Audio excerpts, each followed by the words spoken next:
Hello there guys! For this vlog, sasagutin po natin yung isa sa mga tanong ng ating viewers na paano daw ako mamili ng RS. So, eto po yun. Medyo matagal po bago ko nasagot dahil naghintay po muna ako na makabili ng bagong RS para meron tayong mapag-usapan. So, eto po yung bagong bili ko na RS. Ayan. Kung napapansin nyo po, hindi proportion yung paso dahil maliit lang yung paso. And then mahaba yung mga sanga. So pagka po yan igagraph, puputulin po yan kung saan, halimbawa hanggang dito, doon siya nakaproportion sa height na yon. Puputulin po hanggang doon. Pero hindi rin naman po masasayang yung pagpuputulan kasi tinatanim din po itong halimbawa na putol to, tatanim din to. Then nabibenta rin naman po yun. So wala pong nasasayang sa puno ng bougainvillea magmula sa ugat hanggang sa pinakadulo ng kanyang mga sanga. At soon niya, pati dahon pakikinabangan na rin. Dahil kwento ko sa inyo nung last vlog natin na may mga student na gumagawa ng pag-aral, research tungkol sa kung paano gagawing gamot yung mga dahon ng bougainvillea. At tayo po ay isa sa mga kinuhanan nila ng mga dahon ng bougainvillea. So ito po, tingnan nyo. Ayan, ganito na ako ngayon mamili ng RS. Yung mga may exposed root na tinatawag, yung exotic. Yan. Exotic. Yan. Parang kamoting kahoy lang na nakalutang. Ayan. Mga exotic po yan. So, yan yung magandang RS ngayon. Yan yung nauusong RS. Yung mga exotic. Yung labas yung pinakaugat kapag tinanim. Yan. Pero ito po, babaguhin ko yung tanim. Hindi ko gusto yung tanim nila ng mga kasama natin sa garden kasi nakahiga. Usually po kasi sa bumibili dito, mas gusto nila yung patayo yung orientation ng puno, yung ng mga sanga. Pagka yung mga nakahiga ako na grafted, matagal bago mabili. Madalang ang nagkakagusto. So yan po. Yan, tingnan nyo. Puro ano to, puro unique ang puno niya. Puro labas ang ugat kapag tinanim. Puro exotic nga. And then sa presyuhan po, kahit RS pa lang, mas mahal po yung presyo ng ganito. Kesa doon sa RS na basta diretso lang. Yan. Mas mahal ang presyuhan ng mga exotic na ganyan. Ayun, yan medyo nasa loob. Ang ganda oh. Ang laki niyan. Ayun pa oh. Parang, ano ba yung kamoting kahoy or ube. Bunga ng ube na nakalabas.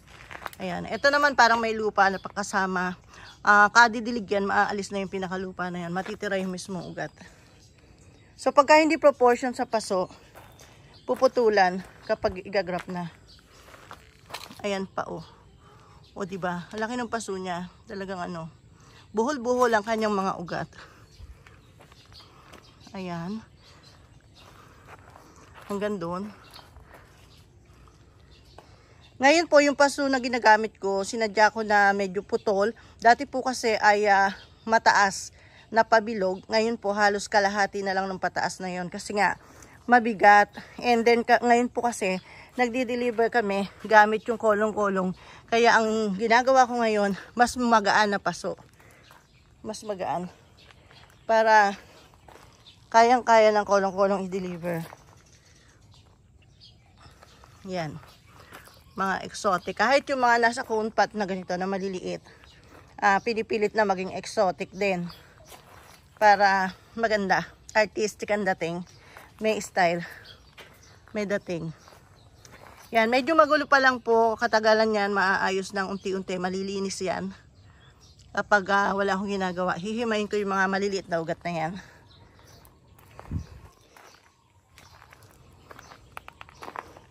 Ayan. Then yung pong mga pinagpuputulan, ganyan kami magtanim. Nakatusok lang dyan. Yung iba nabubuhay, syempre yung iba hindi. Hindi naman po nagwa 100%.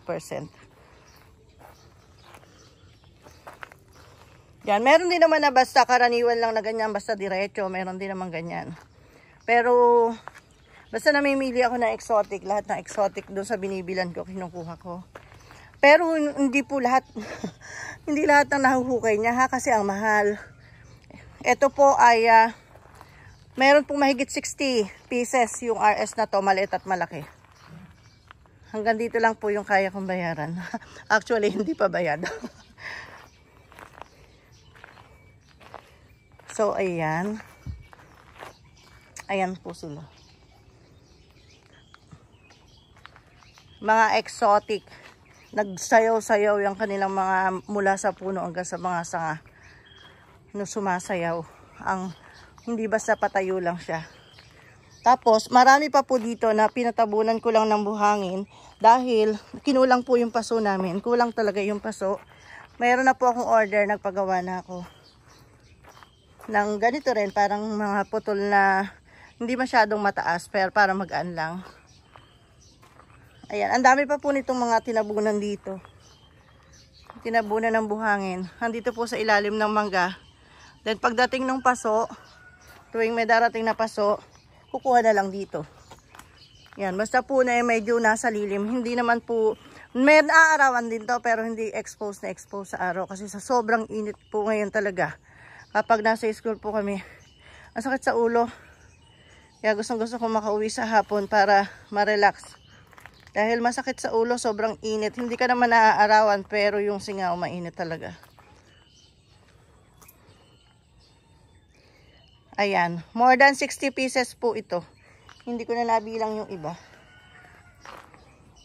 So, ganyan. Yan po ngayon yung bubuhayin natin. And then, pag nabuhay po, lalagay natin sa unti-unti sa full sunlight. And then, after na full sunlight siya, mga 2 weeks, pwede na po siyang i-graft. So, bakit pa ipo full sunlight? Kung buhay naman, pwede nang i-graft yun. Kasi po ako pinu-full sunlight ko muna para talagang stable na, lalo na yung mga ugat nila. Kapag kasi nilagarian mo, gumagalaw pa yung ugat. So, pag na full sunlight mo siya, mas matibay siya. Mas buhay na buhay. Kasi sa init ngayon, hindi ka naman tatagal sa init kung hindi ka buhay na buhay. Ayan, hindi pa kami nakakalinis mamaya pa pagdating ng mga gardeners tsaka maglilinis. So, yan po yung ating mga RS ngayon sa nagtatanong. Kaya naisipan kong i-vlog dahil may nagtatanong nga po kung paano ko mamili ng RS. So, ganyan po akong mamili ngayon. Dati po, basta binili ko, kahit ano itsura niya, ako na lang yung nag-a-adjust. Pero ngayon po, namimili-mili na rin po ako. Dahil matagal na rin ako sa business na to, namimili ako ng kung alin yung maganda. Kung alin yung pag nakita ng buyer ay wow, ang ganda. Parang ganun. So, ayan. So ngayon naman po, pumunta tayo doon sa lugar na paano pag nabuhay yung mga RS na to. Ayan. Dito po sa part na to, naglalagay din po ako dito. Ayan, mga ano po ito, mga bagong graft. Hindi pa po tapos. Kasi pag ginraft, meron sakang di nabuhay, uulitin. So ito po yun, mga ni-repair. Katulad nito, buhay na to, pink patch. And then meron isang sanga na kulang dito. Yan, ni-repair, nilagyan ng iba. So, si pink patch nagkahalo. Ganun po. Pagka ni-repair. So, nandito. Ayan, hanggang doon. Sa gawidon. And then, pagka po, pambenta na, dito na, sa lugar na to tayo, naglalagay ng pambenta. So, eto na yung mga pambenta natin. O, dati yung pambenta natin, basta diretso lang eh. Ngayon, tingnan nyo, oh. O, eto, tinan mo. O, diba? Ganyan na itsura niya. Grabe, ang gulo. Tapos, ganyan, silver pink. Yung nakagrab sa kanya. Tapos, dragon flame. Tapos, etong, parang barako white ba to? Ayan. Ganyan siya. Ang ganda, diba? Tapos, ito pa po pala yung white na isa. Ayan. Ito medyo lang medyo lang ang pagka-expose root niya. Medyo lang. Pero ang ganda niya, oh, white. Ayan. So, ikot pa tayo dito ng konti lang kasi may araw na. Ayan. Ito po maganda rin RS, oh. Oh. Ayan. Depende rin po kasi sa nagtatanim. Kailangan po pag tinanim mo po siya, gagawin mong artistic yung pagkakatanim sa kanya. Hindi yung basta lang itatanim. Kung saan po siya babagay na paso. And then kung hanggang saan ang ilulubog, ganun po. Oh, dami. Dami nakagrap dito. Hindi pa lang siya maganda. Kasi bago pa lang. Ito rin po, oh. Hindi lang exposed root niya, pero maganda sanga. And then maganda rin yung mga nakagraft sa kanya. Yan, ganyan tayo. And then ito, ayan. Ganda rin yung RS niya. Then yung mga nakagraft sa kanya, ito. Mga ano, butterfly ba to? Yung parang spider. Ayan, spider. Then ito pa, oh.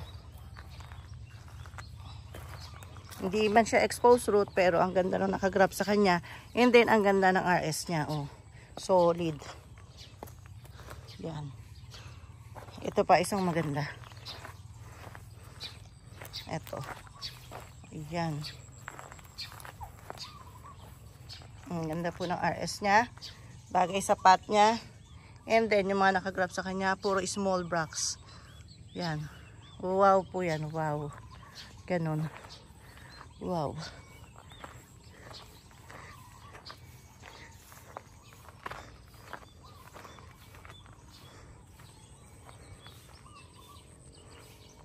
Dito may nabili na kahapon dito eh. Isa pang ano eh, exposed root. Tapos mga 21 jewels na nakagrap. Ang ganda. Tapos ito po yung natira. Yan, ang ganda ng combination ng pot niya, white and red. Then exposed root. And then, oh, pink, ay ano, king opal. Oh, ganda, diba? Ito pa isang maganda. May gas, tinanghali na tayo sa puro maganda. Ayan, pure red naman siya. Exposed root din. And then, dragon flame, 21 jewels. And then, pagdating din Corley na 21 jewels. Oh, wow, diba? So, ganyan na ako mag-RS ngayon. Pero yung mga dati ha, yung mga dati, basta haba-haba lang, basta dire-diretso lang, okay lang. Ito pa isang wow, mapapawaw kayo. Yan, combination ng pot, and then, oh, wow, parang may kuweba ng ugat. Parang may kuweba ng ugat. And, pagdating dito sa taas, pink patch. Oh, ganda, diba? Huwag niyo po munang itanong kung how much, kasi ayoko po siyang i-release. Nagagandahan pa ako sa kanya. Huwag niyo munang itanong kung magkano. Yaan niyo muna dito. Yan. Pag nagsawa yung mata ko or may kapalit na sila sa mata ko, at saka ako ibebenta. O, diba? Ay, grabe. Paano? Papasok na ako. Tanghali na. Ang lola nyo. Thanks for watching po. And please do subscribe. Huwag panood lang ng panood. Mag-subscribe din pag may time. Yan. Thanks for watching.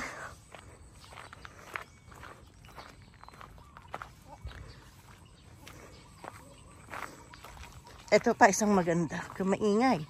Oh, ayan. Hindi nga siya exposed root. Pero, tignan nyo oh. Yung mga flower niya. Ang tawag dito, combination of small bracts. Multigraph. Combination of small bracts. Ayan. Ayan. And then, ayan. Oh, hanggang dito, sa likod. Oh, ayan. Oh, grabe. Grabe. Yes, and ito pa. Ito pa halas na to sana. Yan, ganyan ang stand niya. Naka-oval pot siya. Tapos, pahiga yung sanga niya. And then, yung mga sanga ito. Ayan. Yan, medyo mabilis lang ha. Huwag kayo mabilis na ako kasi tanghali na ako. Oh, 'di ba? Grabe, ito yung mga sangahan niya. Ayan, then naka-expose din yung roots niya. Okay. Oh, bye na. Bye. Punta lang po kayo dito sa garden para makita niyo sila ng personal.